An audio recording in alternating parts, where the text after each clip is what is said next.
সেই ল্যাদ খেতে খেতে পুজো দোরগোড়ায় চলে এসছে। সেই সময় আমার গেট রেডির ধুম লেগেছে। আজকে পঞ্চমীর লুক ক্রিয়েট করব। পঞ্চমীর দিন এই বছর ইচ্ছে আছে ঠাকুর আনতে যাওয়ার। তো ঠাকুর আনতে যাব, সেই জন্য একটা সফট ঢাকাই, একটু বাঙালিয়ানার টাচ দিতে চেয়েছি, আর হ্যান্ডমেড জুয়েলারি। জানি ঢাকাইয়ের সাথে গোল্ডেন জুয়েলারিটা বেশি খাপ খায়, কিন্তু আমার আবার গোল্ডেনে অ্যালার্জি, সেই জন্য হ্যান্ডমেডটাকেই বেছে নিলাম।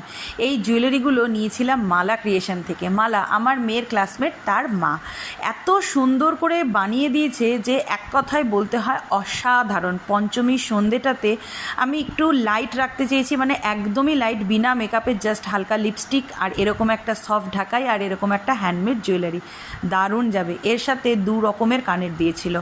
এরপর চলে আসি নেক্সট কালেকশান। এইটা আমি নিয়েছিলাম কাঁচরাপাড়া থেকে। এর শুধু হাড়ি ছিল, গলার বা কানের কিছু ছিল না। তবে মালা ক্রিয়েশন এটা কিন্তু আমাকে পুজোর জন্য গিফট দিয়েছে।